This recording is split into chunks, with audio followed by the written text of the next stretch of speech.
الشيطان الرجيم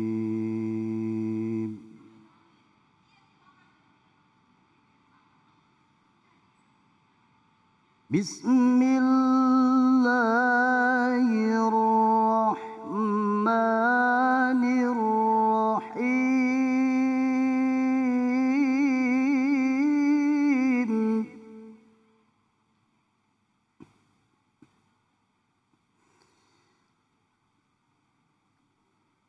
الزاني لا ينكح إلا زانية أو مشركة والزانية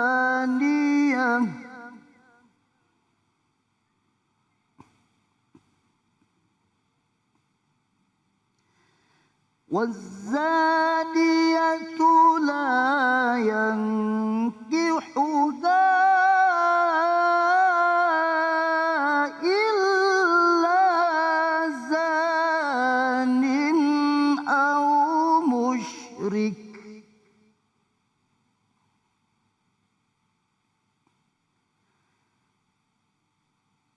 وحرم ذلك على المؤمنين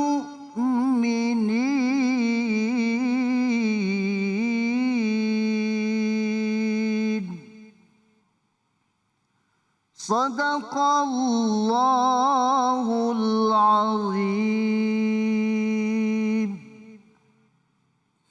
Bismillahirrahmanirrahim. Allahumma salli ala sayyidina Muhammad wa ala ali sayyidina Muhammad. Assalamualaikum warahmatullahi wabarakatuh.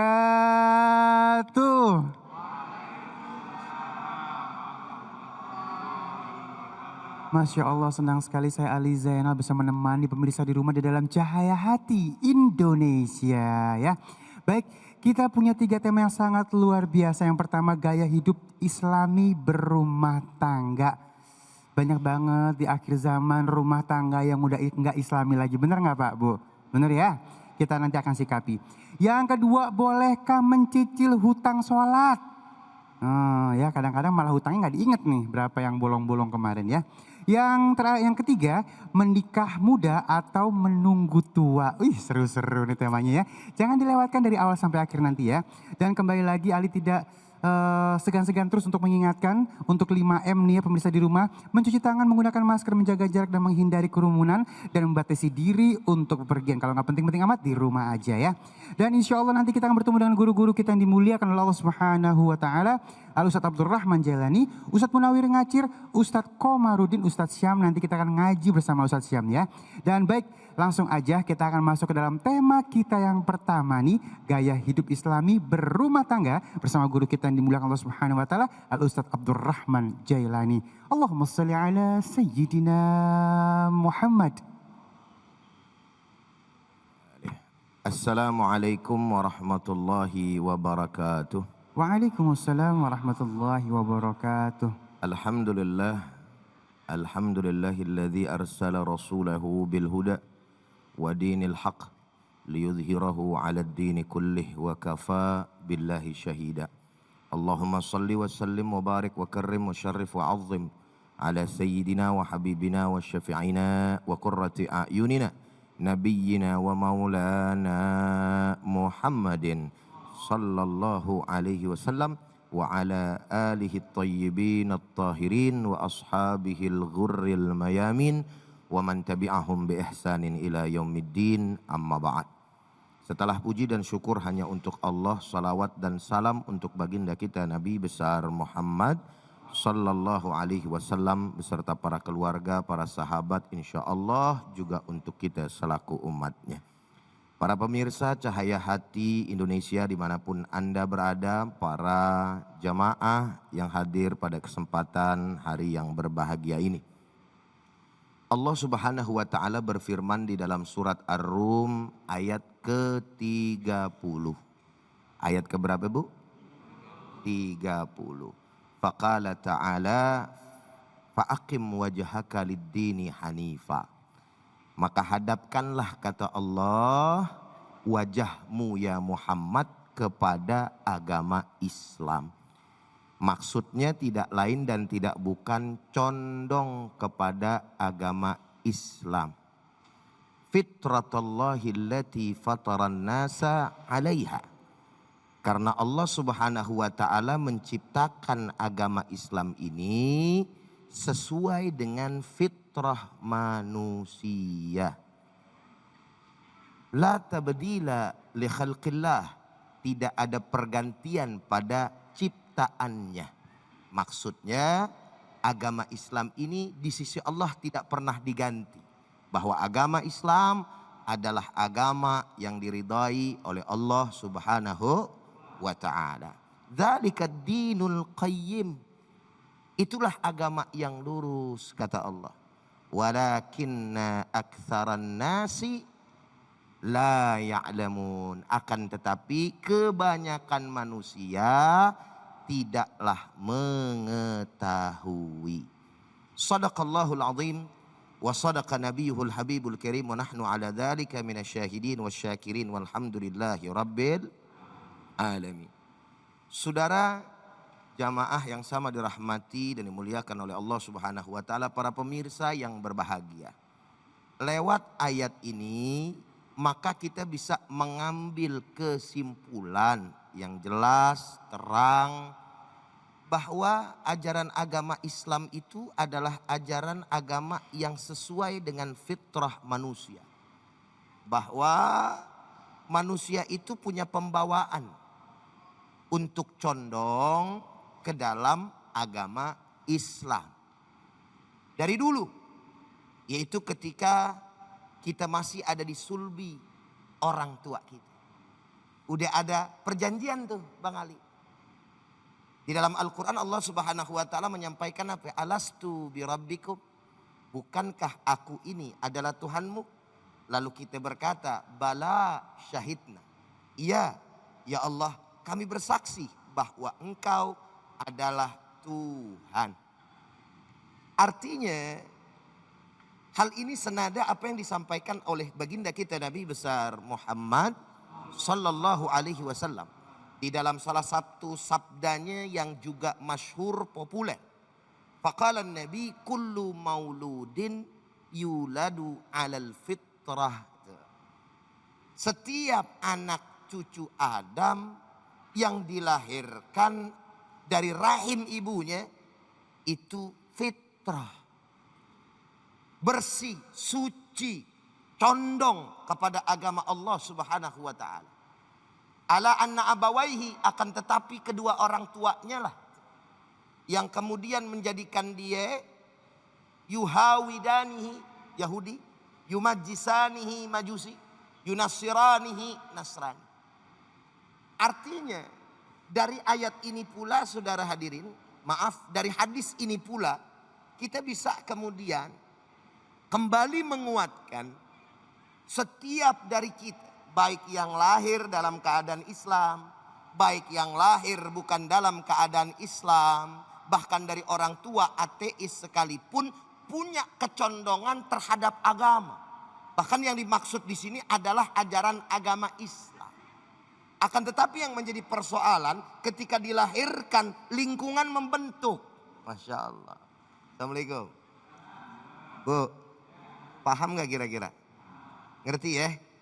Insya lingkungan membentuk dia. Karena lingkungan punya pengaruh gitu. Maka fitrah tadi Bapak dan Ibu para pemirsa sekalian, ada yang tetap di dalam diri seorang hamba dalam proses kehidupannya. Ada juga yang lepas dari fitrah itu sendiri. Karena ada perubahan-perubahan yang kemudian mengkontaminasi dirinya. Dari pemahaman-pemahaman, pemikiran-pemikiran yang jauh daripada nilai-nilai agama, nilai-nilai ketuhanan, khususnya yang diajarkan di dalam ajaran agama Islam. Maka ketika ini jauh daripada seorang hamba tadi, maka hamba si manusia akan jauh pula dari nilai-nilai kemanusiaan. Fitrahnya jadi hilang. Walaupun dia punya akal, walaupun dia punya yang namanya nalar, nggak bisa lagi digunakan. Sehingga pada posisinya seorang manusia bisa mampu lebih rendah daripada binatang. Makanya dikatakan di dalam Al-Quran, ulaika kal an'am balhum adal. Mereka itu seperti binatang. Bahkan mereka lebih daripada binatang. Bahkan sebahagiaan daripada binatang pun kayaknya kagak gitu-gitu amat. Gitu loh. Assalamualaikum. Paham? Maksudnya Ustadz mau mengarah kemana? Ada berita yang viral saat ini di tengah-tengah kita. Itu dalam satu, namanya kalau bahasa kerennya itu platform sosial media. Ngomong-ngomong ngerti apa kagak tuh platform? Aneh aja keder ngomongnya. Apa itu Ustaz? Yaitu video yang tersebar yang bermula dari platform sosial media yang bernama TikTok. Ada seseorang yang dengan bangga memvideokan, membagi ke sosial media. Dan ini terjadi di Amerika, bukan di kita memang. Tapi ini akan menjadi dampak kalau kemudian kita tidak menjaga diri kita, saudara. Karena yang namanya sosial media itu punya dampak buruk, punya dampak baik, negatif dan positif. Ada seseorang yang kemudian mengatakan bahwa saya mampu bisa berbagi suami. Masya Allah. Jadi kalau suami kita mau senang katanya, maka saya akan menuruti apa yang menurut suami saya senang. Sehingga ketika ibu saya mau dengan suami saya bagi suami saya. Masya Allah. Ketika adik saya mau dengan suami saya, maka saya berbagi dengan adik saya, suami saya. Masya Allah. Assalamualaikum. Ibu aja baru saya ceritain udah geleng-geleng itu. Nggak mampu kita bayanginnya, apalagi ngelihat di depan mata dalam situasi di tengah-tengah kita sebagai orang Islam. Ini kalau bahasa kerennya namanya swinger. Waduh, ngerti lagi apa kagak? Saya aja baru tahu tadi. Yaitu menukar pasangan, bebas. Jadi kalau misalkan adik mau, tetangga mau, nggak apa-apa. Silakan aja pakai suami saya. Innalillahi wa inna ilaihi raji'un. Sedangkan dalam pernikahan yang sehat, di dalam Islam diatur sedemikian rupa. Supaya nilai-nilai fitrah kemanusiaan, supaya nilai-nilai ketuhanan yang ada di dalam diri manusia itu ada dan tetap berada pada porsi dan tempatnya. Islam jangankan tukeran pasangan. Ini udah mulai ada di Indonesia, cuman pakai model cara aliran sesat.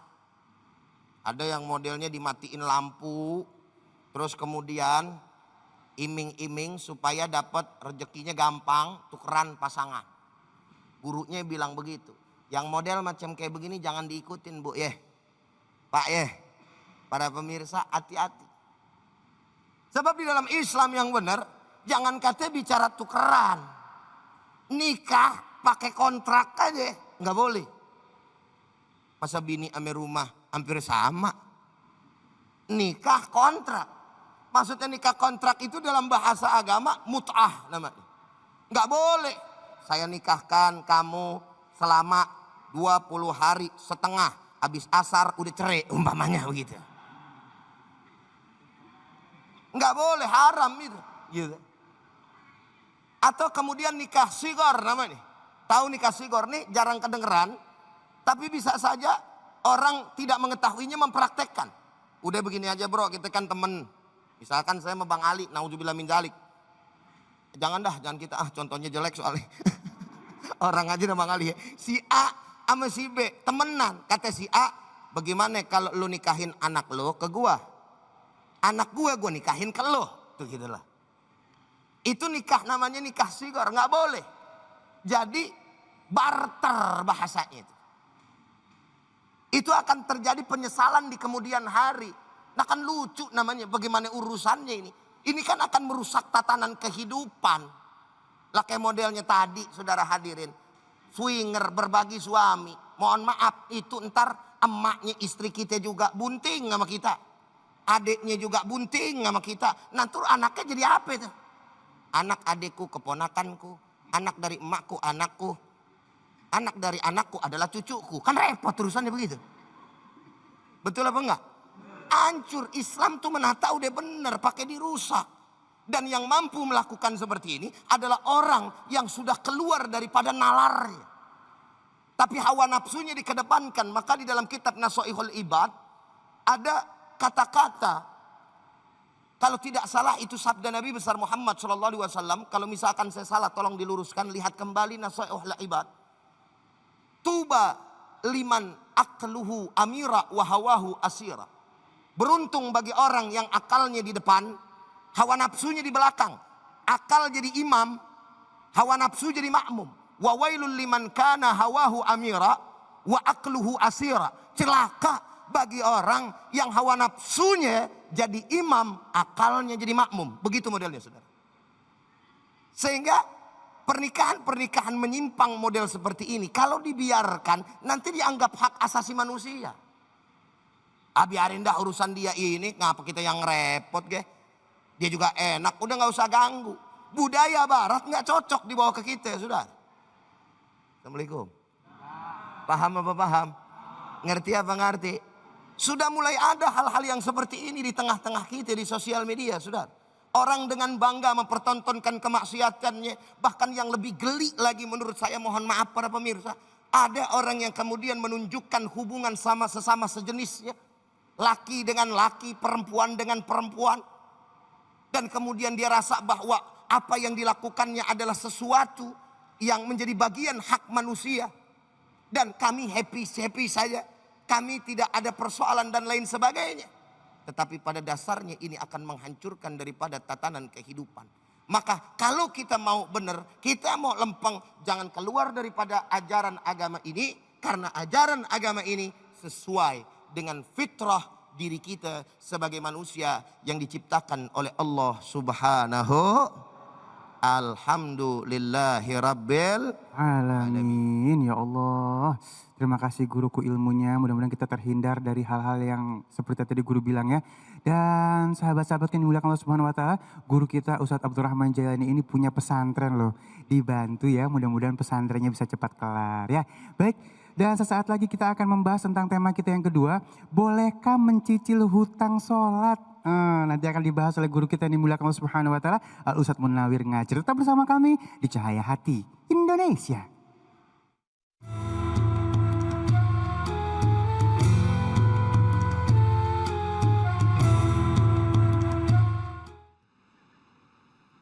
أعوذ بالله من الشيطان الرجيم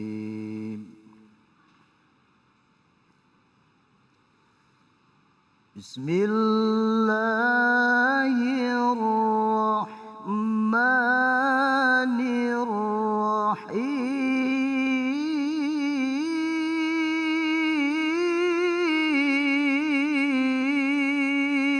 الرحيم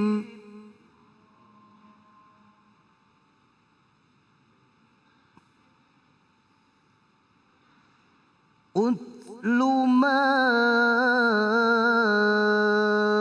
أوحي إليك من الكتاب وأقم الصلاة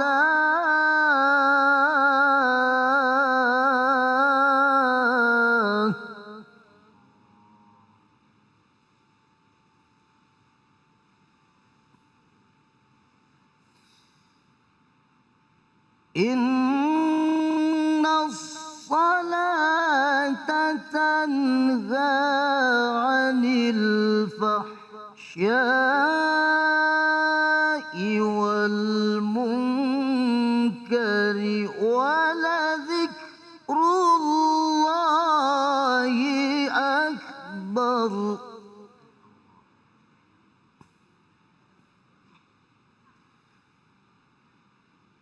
والله يعلم ما تصنعون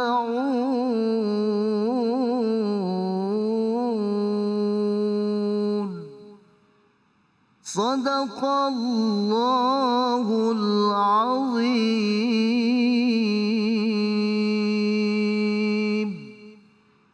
Maha benar Allah dengan segala firman-Nya. Terima kasih Ustadz Harun, Masya Allah ya. Kembali lagi di Cahaya Hati Indonesia. Kita masuk ke dalam tema kita yang kedua.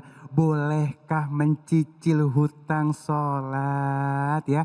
Banyak sekali yang bertanya dan seperti apa caranya? Langsung aja akan kita simak guru kita yang dimuliakan Allah Subhanahu wa taala, Al Ustadz Munawir Ngacir. Allahumma shalli ala sayyidina Muhammad. Allahumma shalli wa sallim wa barik alaihi. Assalamualaikum warahmatullahi wabarakatuh. Waalaikumsalam warahmatullahi wabarakatuh. Makan opak dicampur kecap. Cakep. Bapak-bapak jawabnya kompak, mantap dah. Alhamdulillah. Makan jambu dicampur otak-otak juga. Cakep. Ibu-ibu juga jawabnya kompak. Cakep. Alhamdulillah. Insya Allah kalau jawabnya kompak, mudah-mudahan suaminya soleh. Amin. Amin. Ya Robbal Alamin. Bismillahirrahmanirrahim. Alhamdulillahi wa kafa wassalatu wassalamu ala rasulillahil mustafa Sayyidina wa habibina wa syafi'ina wa maulana Muhammadin wa ala alihi wa sahbihi ajma'in, amma ba'du. Para pemirsa Cahaya Hati Indonesia yang selalu dirahmati oleh Allah Subhanahu wa taala. Mudah-mudahan para pemirsa dan juga yang ada di studio insya Allah hidupnya makmur. Mudah-mudahan ini majelis taklim dari Cibubur. Biar jangan makan bubur ya, biar nggak cepat masuk. Nah, iya. Masya Allah. Dan insya Allah kita hidupnya selalu bersyukur. Alhamdulillah. Salawat serta salam kita sampaikan ke haribaan junjungan kita, manusia agung, manusia yang diagungkan oleh Yang Maha Agung, manusia yang sudah dicap oleh Allah dalam Al-Quran. Wa khataman nabiyyin. Yang datang banyak, yang jawab baru sepah. Padahal saya bacanya udah ngeden-nged. Ya Allah, tega benar. Masya Allah. Wa khataman nabiyyin. Sudah ngajinya jarang-jarang. Bertandanya imannya kurang. Sembahyangnya jarang-jarang, nanti mati masukin jurang. Salatullah salamullah ala taha Rasulillah.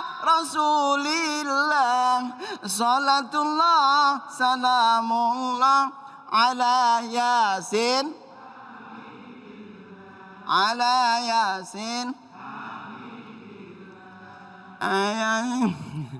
Kasetnya habis. Alhamdulillah. Tahadus binimah kepada para alim ulama yang sempurna hanya milik Allah Subhanahu wa taala, dan juga bil khusus host kita Habib Ali Zainal Abidin, ya betul?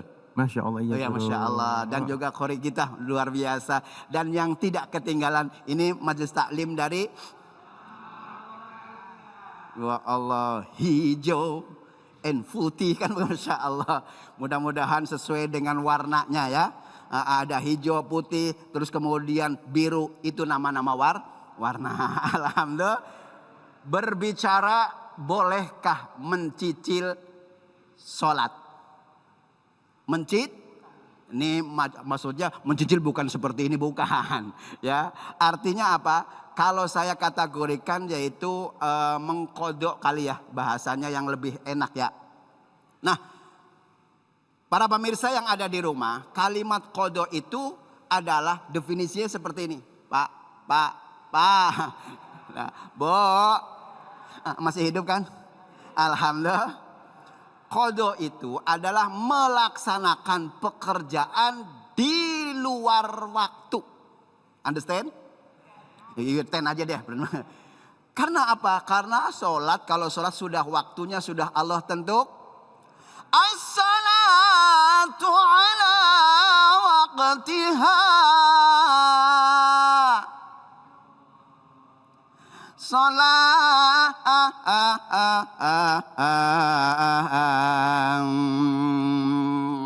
waktunya sudah ditentukan. Ini ada orang Sunda, ada orang Jawa, Batak, Ambon, dan lain-lain sebagainya. 250 juta jiwa penduduk. Lah ceribel, Masya Allah.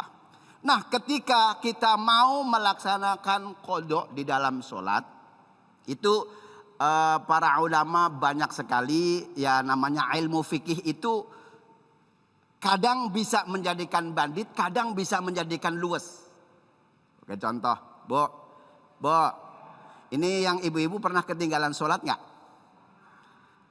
Pernah? Lah ya pernah, semua juga pernah. Apalagi bapak-bapak kayak saya kan. Masya Allah. Nah kadang-kadang kita kan tidur jam 11. Ya Bu ya. Bo, bangunnya jam 5. Lah ya kan. Lah otomatis yang sholat zuhurnya kan ketinggalan. Ya enggak? Para al-imam, mustahid. Syekh Imam Hanafi yang ketika meninggalnya 150, Imam Malik meninggal 179, Imam Syafi'i meninggal 204 dan juga Imam Hambali meninggal 241. Beliau sepakat ahli sunnah wal jamaah bahwa sholat yang ketinggalan boleh diqodho. Dengan catatan pertama dengan udzur syar'i. Ya Bu. Nah iya, diem baik ya Allah. Tuh. Bagaimana caranya? Pertama kalau udzur syar'i itu tadi, kalau misalkan kita ketiduran, terus kemudian dalam rumah tangganya satu rumah itu tidur semuanya, nggak ada yang bangunin. Nah itu yang boleh diganti sholatnya. Bagaimana caranya? Nah ini kadang-kadang kan kalau misalkan kita mau menjaga sholat yang sudah ketinggalan, caranya bagaimana? Misalkan kita sholat zuhur nih, ya sholat zuhur. Sholat zuhur hari ini kita namanya waktu kan ada yang waktu afdol, ada waktu ausat, ada waktu maghfirah. Understand? Nah, waktu yang afdol itu adalah tepat pada waktunya. Ya enggak? Misalkan sekarang sholat zuhur jam 12 kurang seperempat lah misalkan gitu ya. Nah kemudian ada waktu ausat yang kita pas kebetulan bisanya jam 2. Ada yang begitu? Ada yang begitu? Lah iya ada lah begono. Nah kemudian waktu yang tengah-tengah, waktu yang maghfirah yaitu pas udah mau waktu asar. Ya Bu ya, maghfirah artinya apa? Kalau orang yang mendapatkan ampunan pasti dia telah berbuat salah. Makanya kita banyak berbuat salah ya. Salah kalau kita mau mengkoreksi diri, kata sahabat Ali, hasibu anfusakum qabla an tuhasabu. Koreksi diri kita dulu. Maghfirahnya, nah kalau biar dapat ampunan, nah tentunya kita lambat laun kita menjalankan sholat sesuai dengan waktunya. Tuh, seperti itu. Nah kadang saya juga pernah, Masya Allah, udah jam 3 kurang ya. Baru, karena apa? Ketiduran. Nah itu. Nah ketika kita menjalankan sholat zuhur itu ada yang pas waktunya, ada yang di tengah-tengah, ada yang maghfirah. Kesalahan kita itu manusiawi. Tuh. Nah ketika Rasulullah SAW di perang Khandaq itu juga pernah. Udah kecapean, perjalanan jauh, terus kemudian Rasulullah ngomong sama para sahabat. Wahai Bilal, nanti kalau misalkan subuh saya bangunin ya. Kata Bilal, siap. Nggak taunya apa? Kesiangan. Siapa yang bangunin? Matahari langsung dari Allah Subhanahu wa taala kepada Rasulullah. Akhirnya suruh pada wudu semuanya menjalankan sholat subuh kesiangan. Nah, ini mohon maaf, ada pertanyaan. Lah, Rasulullah kok bisa kesiangan? Loh, namanya manusia. Ini maksud apa? Saya menyampaikan ini agar ini semuanya perkataan Rasulullah biar langsung bisa dijelaskan kepada umatnya. Itu biar gampang. Lah kalau nggak ada peristiwa seperti itu kan susah mau nerangin kepada umat. Betul? Nah iya, nah kemudian mencicil sholat itu caranya. Nah sekarang kalau misalkan sholat zuhur, kan pernah ketinggalan ya Bu ya. Sholat zuhurnya dikerjakan dulu. Kan sebelumnya ada sholat sunnahnya ya Bu ya. Sholat zuhur. Nah sholat sunnahnya kerjakan dulu. Kalau bisa nanti kerjakan kodoknya terlebih dahulu. Nah jangan misalkan nih ada sholat asar juga ngerjain abis asar. Ya kan? Nah nanti jangan membuat fitnah di dalam masjid. Ntar, itu habis sholat asar kok sholat lagi, kan begitu ya. Nah itu kalau bisa dijalanin di rumah, ya. Nah kalau di masjid, misalkan di masjid, mohon maaf, begitu habis sholat asar kita sholat 4 rakaat. Ya boleh, doanya jangan kenceng-kenceng, ya kan. Nah kalau misalkan doanya boleh nggak diam saja, Pak Ustadz? Boleh. Terus kemudian kalau saya diam misalkan niatnya, lah kagak enak. Nggak usah, saya kurang puas kalau nggak pakai niat. Ya kan kita kan pakai niat setelah lafal ya. Usolli fardul duhri arba'a raka'atim qada'an. Nah, qada'an. Nah, bacanya jangan kenceng-kenceng, kedengeran. Kan begitu. Masya Allah. Nah, intinya kita harus pertama karena kita merasa bahwa dirinya adalah merasa berhutang kepada Allah Subhanahu wa taala. Ketika kita umur udah 40 tahun baru sadar. Betul ya Pak ya? Wah saya yang kemarin yang ketinggalan banyak sekali. Lah itu.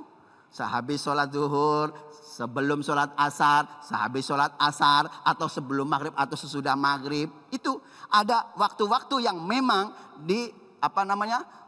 persilakan untuk mengganti sholat yang sudah ketinggalan.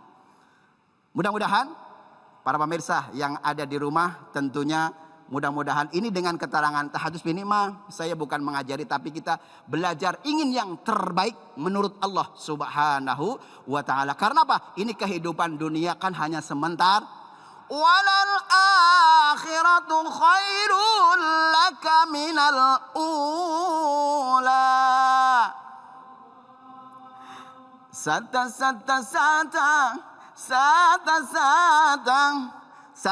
misli benal ibadah lama. Ya Allah, ini baru kali ini mohon maaf saya ceramah di pelototin sama nenek-nenek.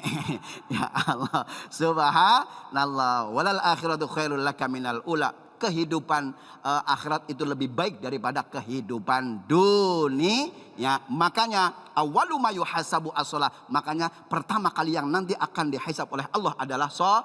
Makanya sholatnya kudu diperbaik. Insya as-shalah bimakna ad-doa. Sholat bisa diartikan dengan doa, memohon kepada Allah agar ibadah kita mendapatkan yabtaghuna fadlan minallahi waridwana, agar kita mencari keridhaan di sisi Allah Subhanahu wa taala. Mudah-mudahan esok bisa berjumpa kembali. Ini sebetulnya ceritanya cakep banget. Tapi karena memang the time of waktunya habis. Mudah-mudahan esok bisa berjumpa kembali di lain kesempatan. Wallahul muwaffiq ila aqwamit thoriq. Wassalamualaikum warahmatullahi wabarakatuh. Waalaikumsalam warahmatullahi wabarakatuh. Masya Allah, terima kasih guruku Ustadz Munawir Ngacir ya. Jadi sekarang sudah jelas ya, yang punya utang langsung dikodok sholatnya ya. Dan baik, kita akan bahas yang ketiga ini, menggelitik nih judulnya. Menikah muda atau menunggu tua? Pilih mana? Insya Allah sesaat lagi akan dibahas oleh guru kita yang dimuliakan Allah Subhanahu wa taala, Ustadz Komarudin. Jangan kemana-mana, tetap bersama kami di Cahaya Hati Indonesia.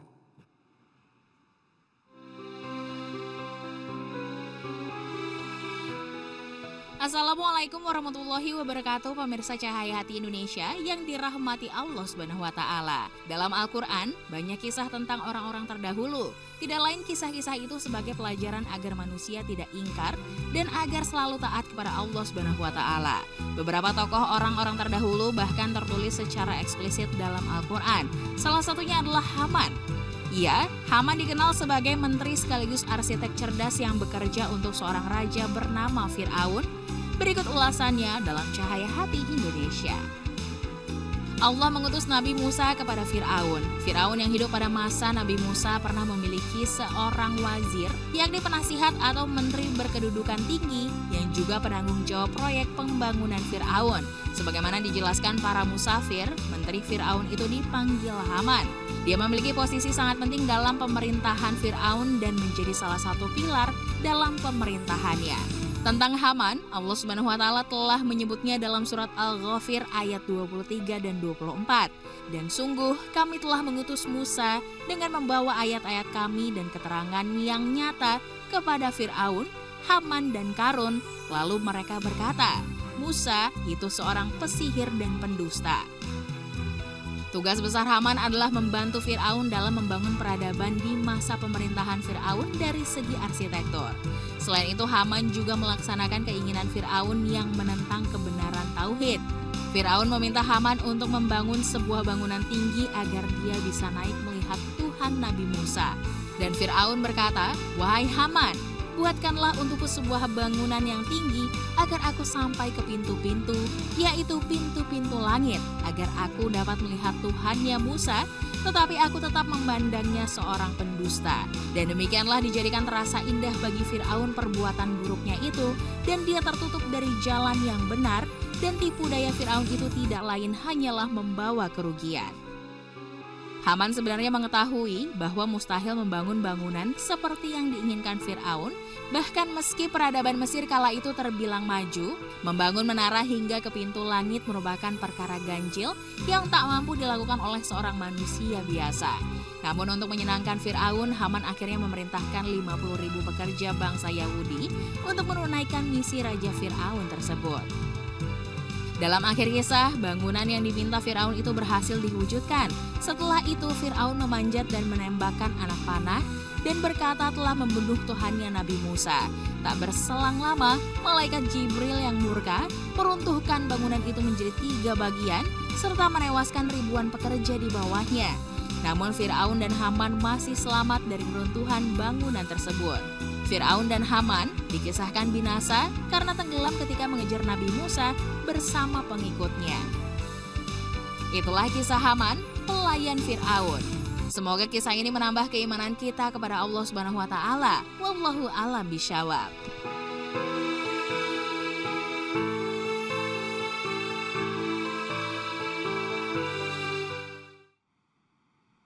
Kembali lagi di Cahaya Hati Indonesia. Ini tema yang tadi Ali bilang menggelitik ya. Kita akan membahas tentang menikah muda atau menunggu tua. Waduh, pilih yang mana? Langsung saja akan disikapi oleh guru kita yang dimuliakan Allah Subhanahu wa taala, Al Ustadz Komarudin. Allahumma sholli ala sayyidina Muhammad.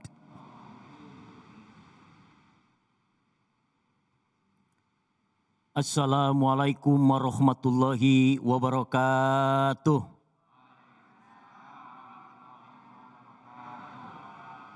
Alhamdulillahilladzi qad akhraja nata'ijal fikri al-babil hija musallian ala nabiyil mustafa wa alihil mustaqdirina syarrafa amma ba'du. Faqala ta'ala bismillahirrahmanirrahim.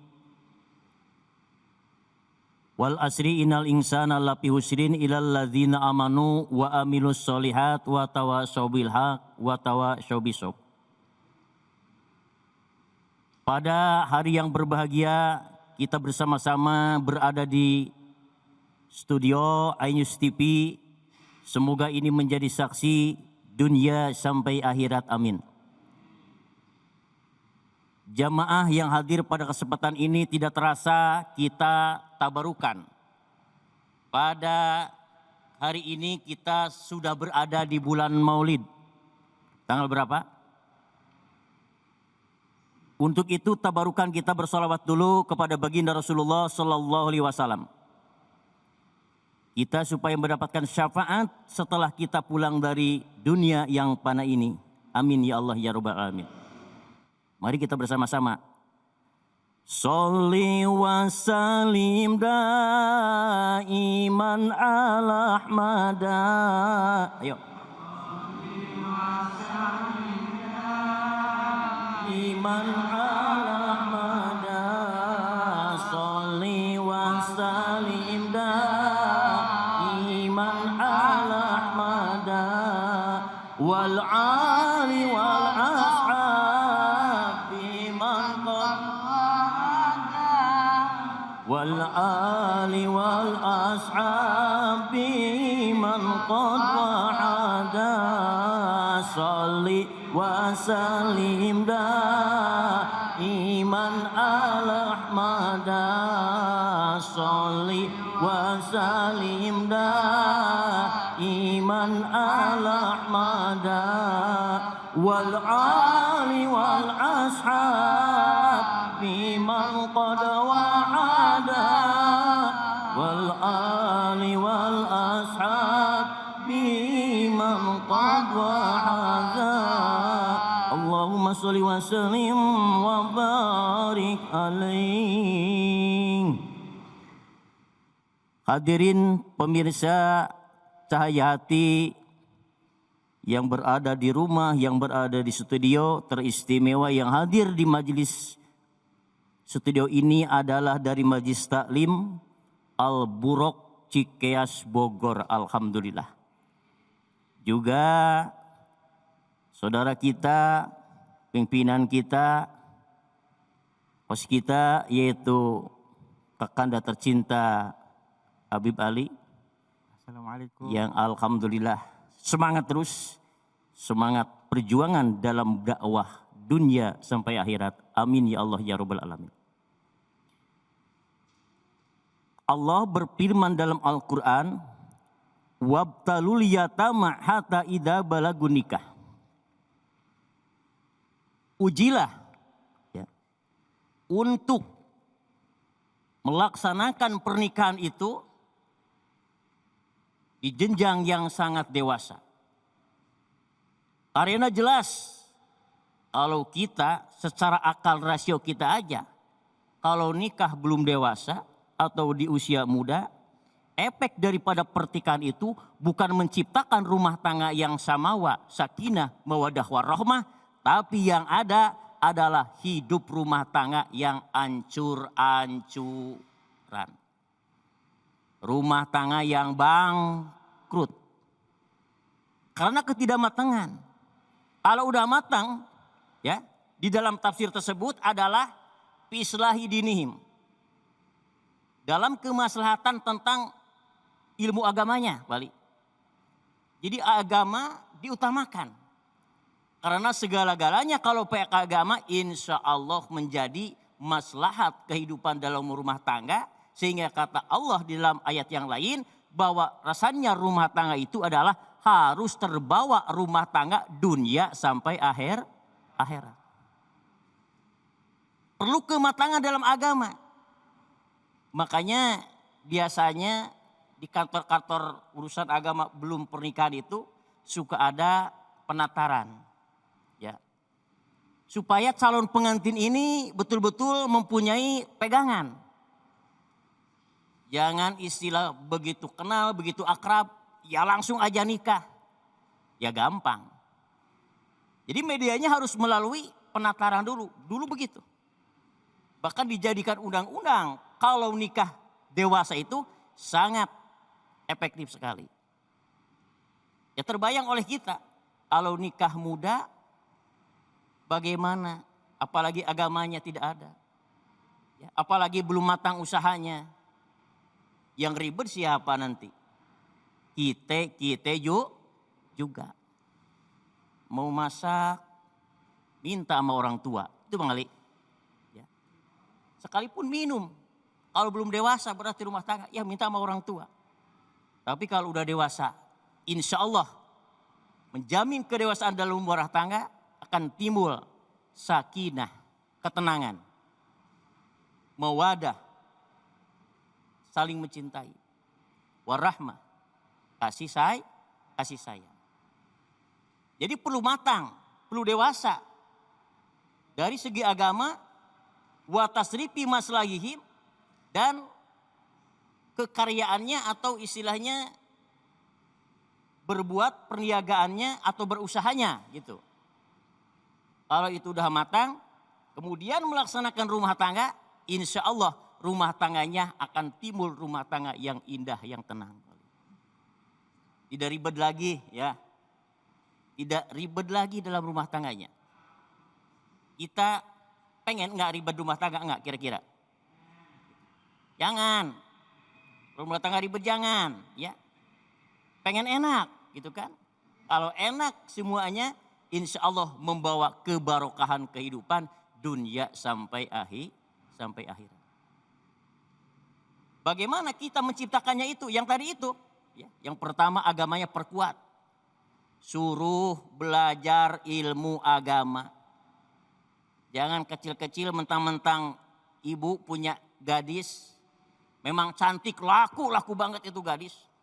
Udah ada yang minang, udah ada yang nanyain. Ibunya gembira sekali. Ada SMS, betul nggak? Ping kalau dulu ya. Halo say. Gitu ya. Bagaimana kalau begono begini, ibunya, bapaknya yang ribet. Jangan terpengaruh seperti itu. Jadi yang repot nanti siapa? Orang tua juga. Didik dulu dengan agama. Ya memang istrinya calonnya cantik. Banyak yang demen. Tapi kalau kurang agamanya belum tentu nanti rumah tangganya menjadi rumah tangga yang sama sakinah mawadah warahmah. Begitu pula laki-lakinya. Kalau belum dewasa, kalau belum matang di dalam urusan agamanya, apa yang terjadi akibat nanti? Pasti rumah tangga acak-acakan. Naudzubillah min dalik. Maka harus perempuan, harus laki-laki dewasa untuk menempuh hidup rumah tangga. Ya, sehingga dijadikan undang-undang pada waktu itu undang-undang pernikahan laki-laki ya diantaranya 21. Pengali 21. Kalau 21 kan udah matang ya. Kalau cara manggah tema harus sudah dipesek lah enak ya. Gitu kan enak. Jadi betul-betul begitu juga perempuannya. Insya Allah. Maka dari itu didiklah anak-anak kita jangan terburu-buru kita menikahi anak dalam keadaan kurang begitu dewasa. Karena yang ribet ya kata orang Sunda mah yang riweuh ya tetap kembali kepada kita juga. Didik, wati agama, suruh berkarya dulu supaya menjadi rumah tangga yang bahagia. Amin ya Allah ya Robbal alamin. Sekian, mohon maaf, mudah-mudahan kita bisa berjumpa lagi di waktu acara yang lain. Amin ya Allah ya Robbal alamin. Assalamualaikum warahmatullahi wabarakatuh. Waalaikumsalam warahmatullahi wabarakatuh. Masya Allah guru, memang kadang-kadang pernikahan itu harus dipersiapkan benar-benar ya guru ya. Sehingga nanti pada saat kita menjalankan pernikahan semuanya sudah matang, sudah paham kewajiban masing-masing, haknya masing-masing. Sehingga pernikahan itu akan mawadah warahmah jannah insya Allah. Nah guru, ada gak sih batasan istilahnya, wah ini kalau perempuan ini bisa dibilang sudah siap nikah nih, boleh dikasih. Kalau misalnya dijodohin nih gimana guru, boleh nggak? Kalau memang itu semuanya udah jelas matang di dalam tindakan-tindakannya halnya itu, ya bisa-bisa aja gitu. Bisa aja ya? Bisa aja. Kan ada terkadang ada usia sepertinya muda tapi fi maslahi dinihim, masih anak-anak. Dalam agamanya itu ya hebat lah. Mesti peluangnya bagus itu.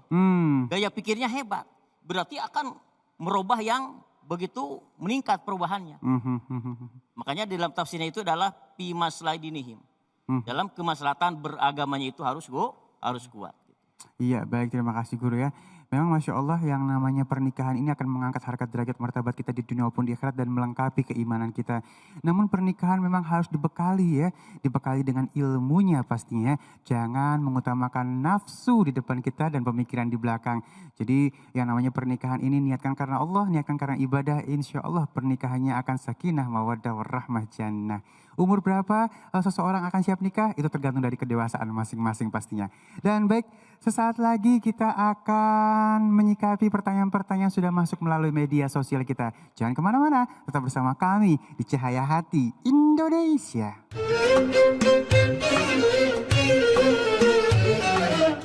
Assalamualaikum jamaah Cahaya Hati Indonesia yang dirahmati Allah Subhanahu wa Ta'ala. Sejarah panjang perjalanan agama Islam tidak bisa lepas dari keberadaan masjid sebagai tempat ibadah. Bagi umat muslim, terdapat 3 masjid suci di dunia, yakni Masjidil Haram, Masjid Nabawi, dan Masjidil Aqsa. Di antara masjid-masjid lain, Masjidil Aqsa letaknya yang paling jauh dan penuh sejarah dari ajaran Samawi. Sebenarnya siapakah yang kali pertama membangun Masjidil Aqsa? Berikut rangkumannya. Mengutip Al Jazeera, Al-Aqsa menempati kompleks seluas 35 hektar yang disebut sebagai Al-Haram Al-Syarif atau tempat suci bagi Muslim. Banyak yang mengira jika Masjid Al-Aqsa hanya terdiri dari satu bangunan. Tempat tersebut sebenarnya adalah sebuah kompleks yang di dalamnya terdiri dari 5 masjid. Masjid itu yakni Masjid Qibli, Masjid Buraq, Masjid Marwani, dan Kubah Batu atau Dome of Rock. Kompleks yang lebih luas sebagai tempat Al-Aqsa dinamakan Al-Haram Asy-Syarif atau tempat suci yang mulia. Berdasarkan hadis Nabi Muhammad SAW, sebagaimana diriwayatkan Bukhari Muslim, Al-Aqsa merupakan masjid kedua yang dibangun di muka bumi, yakni setelah Masjidil Haram di Makkah Al-Mukarramah.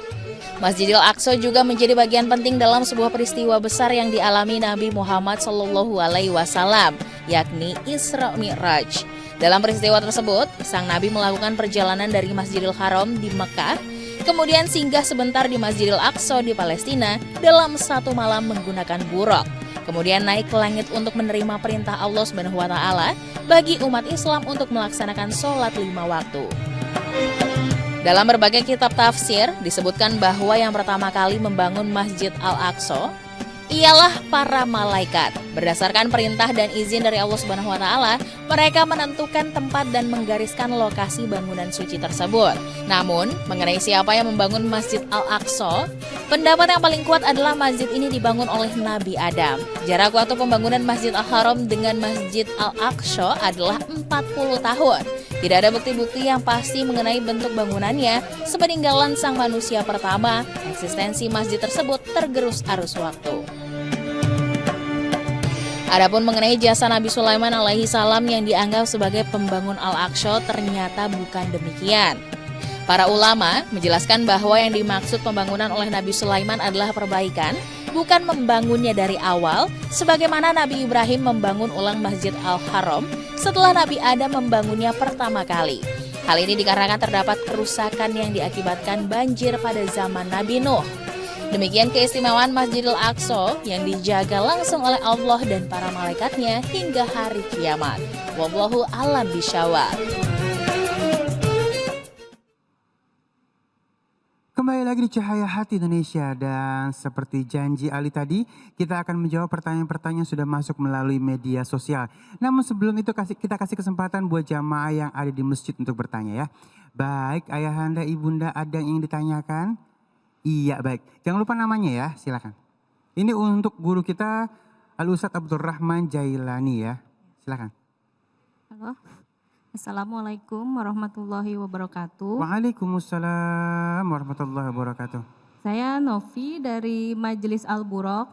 Ingin bertanya kepada Pak Ustadz, bagaimana menanggapi anak yang mau menikah di usia muda, tapi menurut orang tuanya dia itu belum mempunyai bekal ekonomi dan mental. Tapi udah kebelet pengen nikah, gimana tuh Pak Ustadz?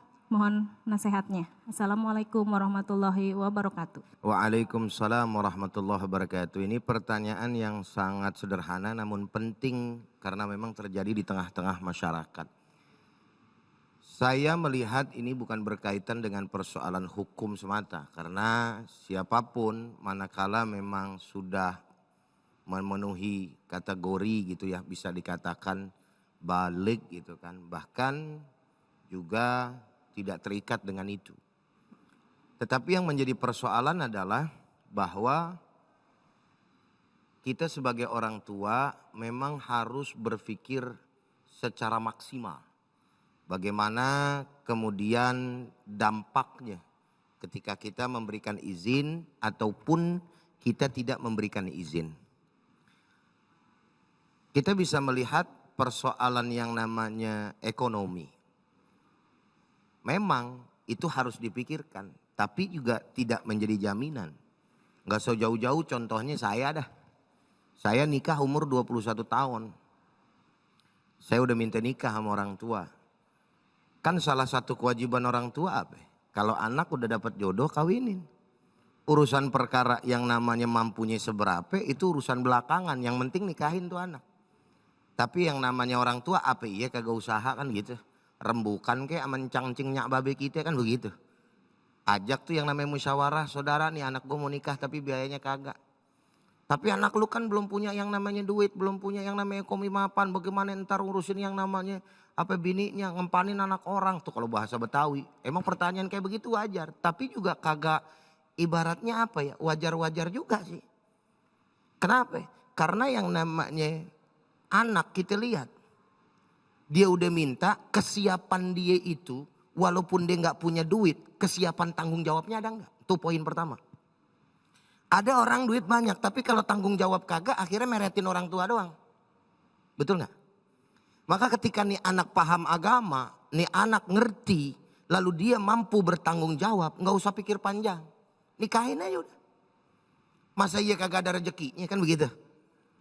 Jadi jangan sampai juga tentang persoalan ini lalu menjadi penghalau. Anak kita akhirnya repot. Kita misalkan kagak kasih dengan alasan ekonomi, lu belum bisa ngempanin anak orang. Sedangkan tadi bahasanya kita bilang kebelet. Ini yang jadi repot. Yang di garis bawah ini kebeletnya ini. Paham apa kagak? Nyengir baik lu. Iya kan? Ini bahasa kebelet kan udah urusan setan ini. Ah, bapak gue mah kagak nurutin apa kata gue mau nikah kagak dikasih, kata gue belum kerja. Nah gue nyari kerjaan udah kemana-mana emang belum dapet. Tapi kan calon mertua gue udah nyamperin baik nih urusannya. Kapan lu nikah gitu. Kalau umpamanya dia ibaratnya mohon maaf pacaran. Walaupun pacaran ibaratnya nggak dibenerin. Tapi kan makin panjang pacaran akhirnya jadi banyak dosa. Ini persoalan. Jadi jangan sampai kemudian hal yang tadi benar-benar menjadi patokan utama bagi seorang tua untuk tidak memberikan yang namanya anaknya jalan untuk menikah. Ya. Tapi kalau misalkan memang benar-benar nih anak secara tanggung jawab emang kagak ada umpamanya. Didiklah dia dengan baik. Kalau misalkan kita sekiranya kita bisa didik, kita bisa kasih tahu, kita bisa arahin dan sehingga kita mohon maaf bisa mengkontrol gitu kan daripada si anak ini khair insya Allah silahkan jalani. Kalau nih anak jangan nikah dulu gitu. Tapi kalau dampaknya nanti repot nih anak bengis gitu kan. Ngambek nih kagak ketulungan 17 setan. Akhirnya gara-gara bapak sama emaknya kagak kasih. Bodoh amat gue DP aja dulu dah. Tuh bagaimana urusannya. Ntar kalau udah urusan di DP aja udah nyerah dah udah. Mau tenda biru doang pakai terpal doang dah kawin kan begitu jadi urusannya. Ada nggak yang model kayak begitu tuh? Banyak apa kagak? Ada orang yang di sini? Enggak ada, alhamdulillah. Ya, jadi menurut aneh seperti itu. Ya, tinggal lihat bagaimana kemudian posisinya yang lebih mengenal karakter si anak adalah si orang tua tadi. Jangan sampai itu menjadi patokan utama satu-satunya. Wallahu a'lam bishawab. Masya Allah, terima kasih guruku. Masya Allah ya. Memang kalau udah ada niatan untuk menikah, udah jangan ditunda-tunda ya. Karena semakin ditunda nanti akan banyak setan yang hadir dan akhirnya jadi melenceng jauh. Baik, guru mohon izin ini ada pertanyaan dari @riana87. Pertanyaan beliau adalah, Ustadz saya pernah berpacaran bertahun-tahun lamanya. Tuh, sekitar 10 tahun pacaran. Udah jadi anak. Pacaran sampai berumah tangga. Ya, namun suatu ketika pria itu menikahi perempuan lain. Aduh, akhirnya saya lebih memilih untuk menunda hingga usia saya saat ini kepala 3 untuk memilih pasangan. Saya akhirnya tidak yakin menikah itu mendatangkan kebahagiaan. Trauma deh guru. Ini dia. Maka kalau yang namanya cara dimulainya udah salah, itu akan menimbulkan efek yang juga salah di dalam pemikiran untuk melangkah ke depan. Yang jadi pertanyaan siapa suruh lu pacaran? Kan begitu pertanyaannya. Sehingga orang akhirnya bilang derita loh, kan begitu bahasanya. Loh kenapa bisa seperti itu? Bukan ustadz, bukan kasih solusi malah ngatain, bukan. Yang jadi masalah adalah solusi daripada yang namanya Islam itu di dalam mengenal pasangan lawan jenis itu bukannya lewat pacaran. Sehingga apa yang terjadi? Ini dampaknya. Pacaran lama puluhan tahun. Giliran lagi sayang-sayangnya diambil orang. Udah gitu yang disalahin keadaan padahal cara dia. Makanya jadi perempuan, po, Assalamualaikum, po, oi, po, jangan belaga bengong baik lu ya. Jadi perempuan, bilangin anak, tetangga, bini, apa segala macam nih ya. Terus yang namanya ponakan, jadi perempuan jangan kebangetan murah. Assalamualaikum. Nggak kasar kan bahasa saya ya. Maaf kata ini ya.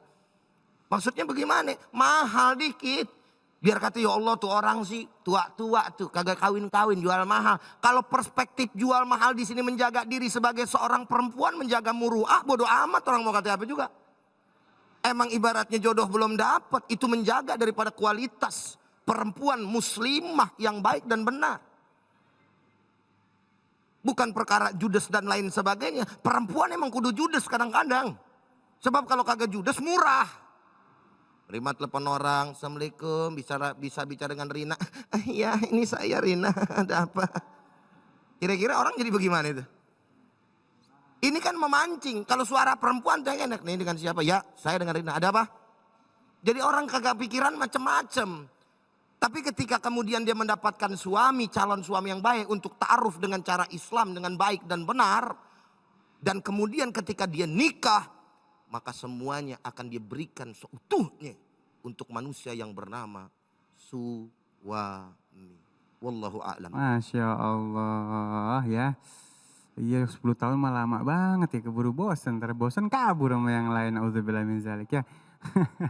Baik, kita akan lanjutkan dan ini untuk guru kita Ustadz Munawir Ngacir. Pertanyaan yang pertama kita kasih kesempatan buat jamaah yang sudah hadir di masjid, silahkan. Dari abang dulu deh, silahkan yuk. Assalamualaikum warahmatullahi wabarakatuh. Waalaikumsalam warahmatullahi wabarakatuh. Al-Fakir dengan Yasin Ridwan dari Majelisi Al-Burok CKS Nagrak pimpinan Haji Muslimin Burok. Ustadz, Al-Fakir Ana ingin bertanya, ada tetangga Ana orangnya baik dan sopan, suka berbagi atau sedekah, tapi dia nggak pernah sholat. Apakah kebaikan sedekahnya dapat diterima? Mohon jawabannya Ustadz. Bismillahirrahmanirrahim. Ustadz Ridwan ya? Masya Allah. Punya pertanyaan, tetangga saya orangnya baik tapi nggak pernah sholat, pernah ibadah gitu ya. Urusan dunia, para pemirsa Tahadus Binikmah, ketika seseorang menginginkan dunia, Allah akan cukupkan. Di dalam surah Hud ayat 15, "Man kana yuridul hayatad dunya wa zinataha."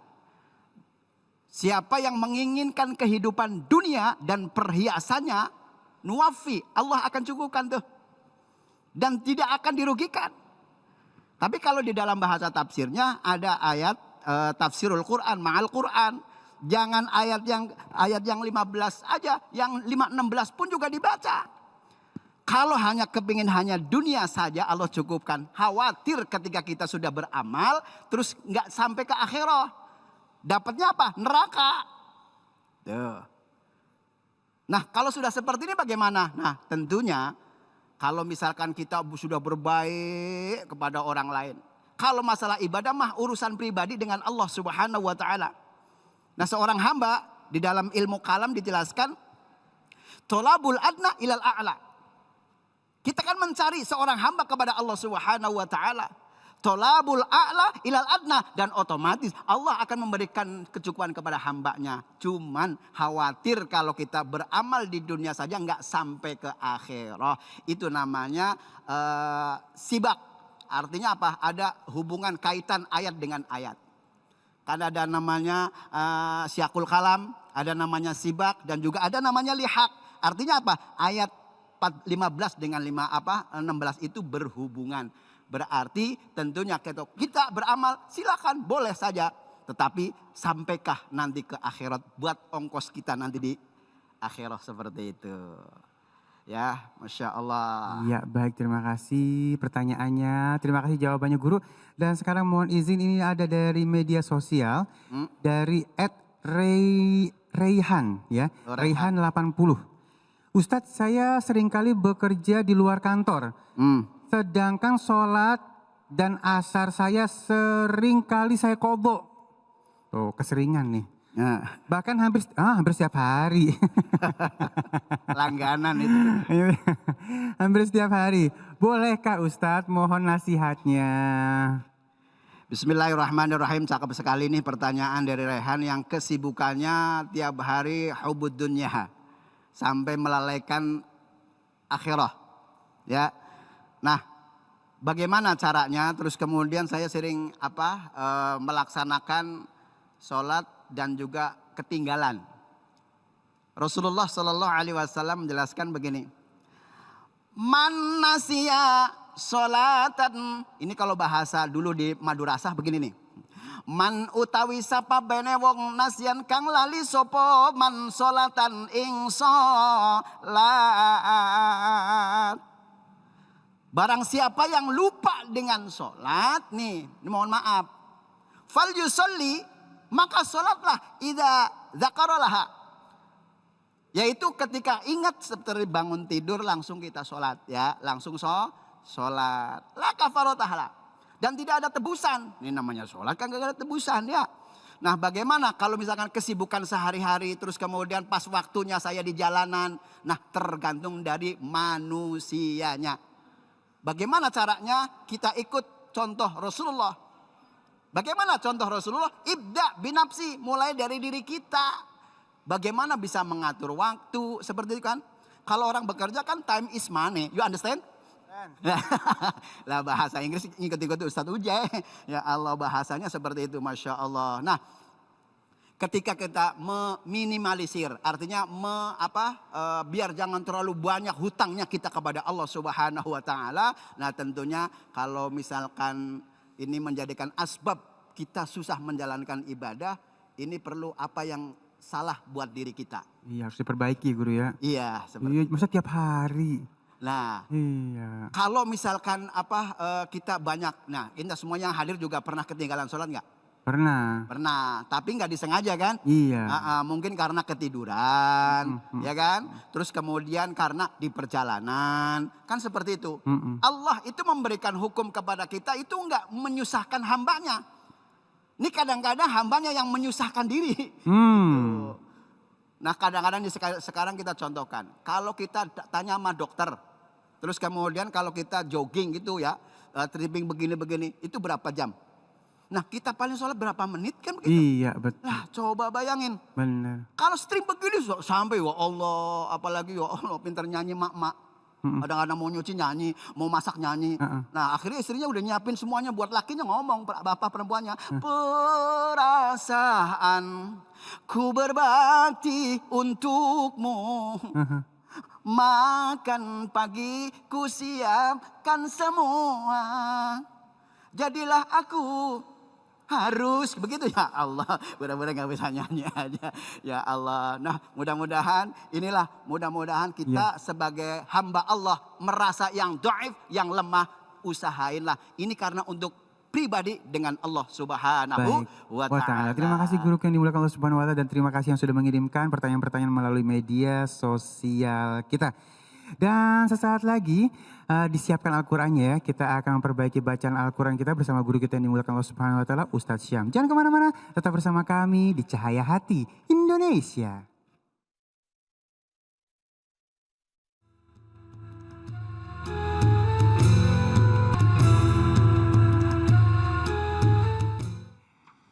Kembali lagi di Cahaya Hati Indonesia, Masya Allah ya. Sesaat lagi kita akan sama-sama perbaiki bacaan Al-Quran kita. Yuk ngaji yuk, ayo.